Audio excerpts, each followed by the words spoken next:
এভাবে একবার লাল চমচম মিষ্টি বানিয়ে দেখুন, দোকানের চাইতেও সেরা লাগবে।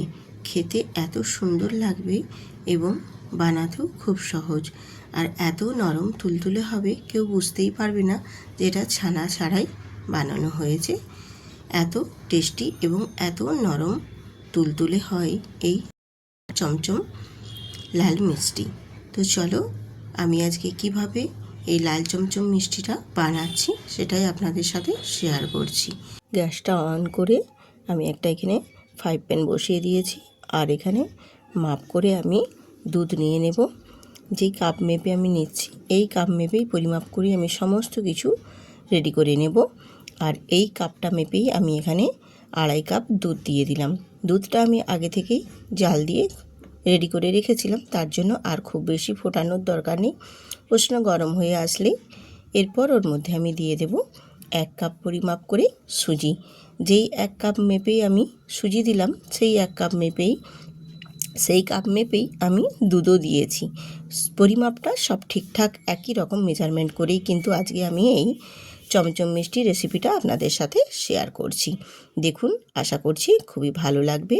আমি রূপা, ব্লগস উইথ রূপা চ্যানেলে আপনাদের সবাইকে স্বাগত জানিয়ে আজকে রেসিপি শুরু করেছি। যদি ভালো লেগে থাকে অবশ্যই ভিডিওটিতে একটি লাইক দিয়ে ভিডিওটি কন্টিনিউ করবেন, স্কিপ করবেন না, পুরোটা দেখবেন, ভীষণ ভালো লাগবে। আমি এখানে স্বাদের জন্য সামান্য অল্প একটু চিনি অ্যাড করেছি, দিয়ে খুব ভালো করে সুজিটা সুন্দর করে ডো করে রেডি করে নেব।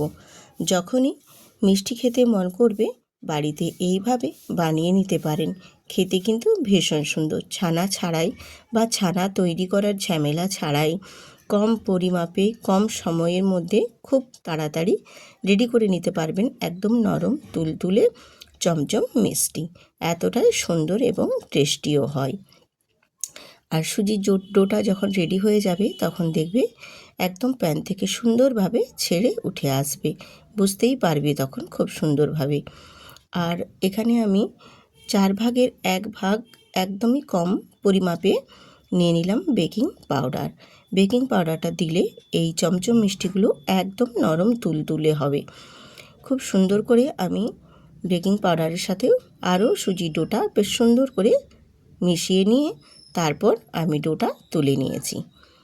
ডোটা তুলে নিয়ে এবার ডোটাকে একটু ঠান্ডা করতে রেখে দেব। সুজির ডোটা একটু ঠান্ডা হতে হতে আমি এপাশে একটু চিনির শিরা বানিয়ে নেব। চিনির শিরাটা বানিয়ে নেওয়ার জন্য আমি আবারও গ্যাসেতে একটা কড়াই বসিয়ে দিয়েছি, আর ঠিক ওই কাপেরই মাপ করে 1 কাপ নিয়েছি চিনি। আর 1 কাপ চিনির জন্য এখানে আমি দিয়ে দেব 2 কাপ পরিমাপে জলটা দিয়ে এবারে একটা হাতা দিয়ে খুব ভালো করে নাড়াচাড়া করে চিনিটা গলিয়ে নেব। চিনিটা গলে আসা পর্যন্ত এইভাবে একটু নাড়াচাড়া করে চিনিটাকে গুলিয়ে নিতে হবে। আর চিনিটা গলে আসলে ঠিক সেই পর্যায়ে এখানে আমি দিয়ে দেব 2টো এলাচ ফাটিয়ে, তাহলে চিনির শিরার স্বাদটা বেশ সুন্দর আসবে। এইভাবে অনবরত নেড়ে নেড়ে চিনির শিরাটা রেডি করে নেব। খুব গাঢ় করবে না, মোটামুটি ফুটে একটু মিনিট 5 ফুটে গেলে তারপরেই আমি নামিয়ে নেব। দোকানে এইভাবে যদি বাড়িতেই বানিয়ে নিতে পারেন, দোকানে যাবার কোনো প্রয়োজনই নেই, বাড়িতেই বানিয়ে নিতে পারবেন নরম তুলতুলে একদম লাল লাল চমচম মিষ্টি।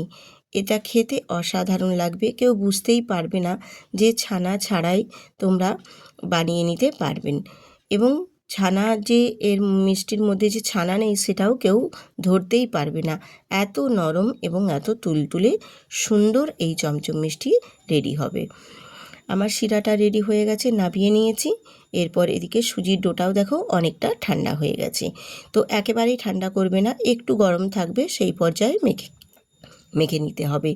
আর এখানে আমি 1 চামচ দেখো ঘি দিয়েছি, ঘি দিয়ে সুজির ডোটা মেখে নেব, তাহলে এই মিষ্টির স্বাদটা কিন্তু আরও সুন্দর আসবে, সুন্দর একটা ফ্লেভার আসবে। এবারে সুজির ডোটাকে আমি খুব ভালো করে আবারও ঘি দিয়ে বেশ ভালো করে মেখে নেব। বেশ একটু গরম থাকবে সেই পর্যায়ে মেখে নিতে হবে। মেখে নিলে দিয়ে মেখে আমি একদম ডোটা রেডি করে নিলাম।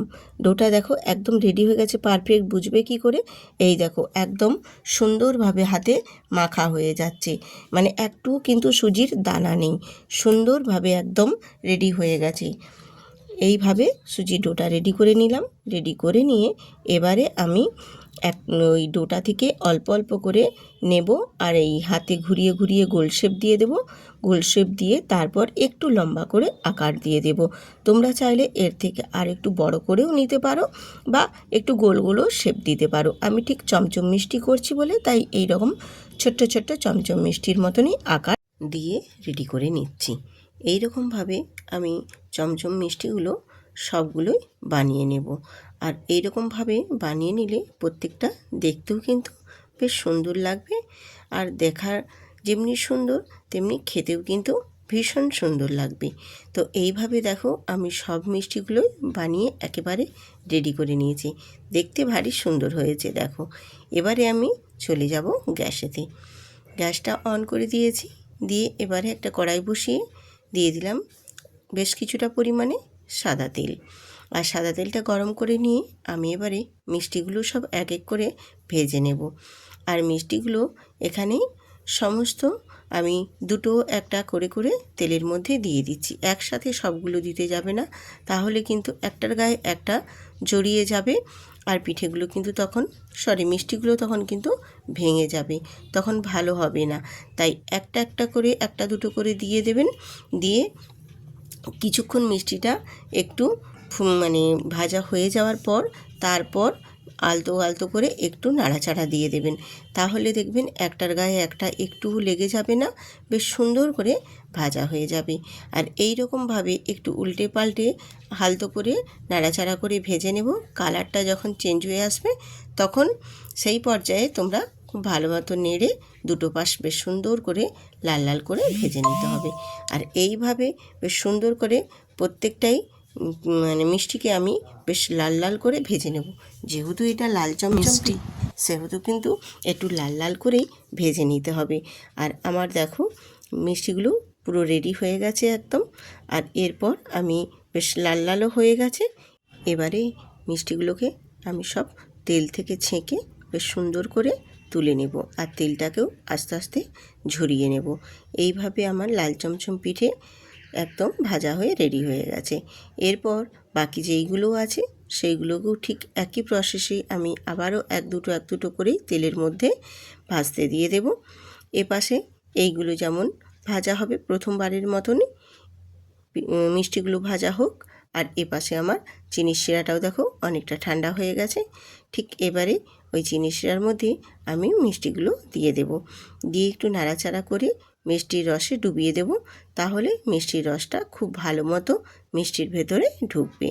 এইভাবে একটু নাড়াচাড়া করে দেব, দিয়ে একটু এটা রেখে দেব কিছুক্ষণ থাক। এটা রসের মধ্যে ডুবতে ডুবতে বাকি যে মিষ্টিগুলো আমার ভাজা হচ্ছে সেগুলোও আমি ভেজে রেডি করে নিয়ে চলে আসবো। তো এই পাশে দেখো মিষ্টিগুলো মোটামুটি আমার একটা সাইড হালকা ভাজা হয়ে গেছে। এবারে সেটাকেও উল্টে দেব। ঠিক এই রকমভাবে উল্টে পাল্টে মিষ্টিগুলোকে একদম লাল লাল করে ভেজে নিতে হবে। দোকানে যাওয়ার কোনো প্রয়োজনই পড়বে না, বাড়িতেই বানিয়ে নিতে পারবেন এরকম সুন্দর লাল চমচম মিষ্টি। ছানা ছাড়াই একেবারে সুজি দিয়ে এত সুন্দর যে লাল চমচম মিষ্টি বাড়িতেই বানিয়ে নিতে পারবেন সেটাকেও ভাবতেই পারবে না। হ্যাঁ বন্ধুরা, সত্যি ভীষণ সুন্দর হয়।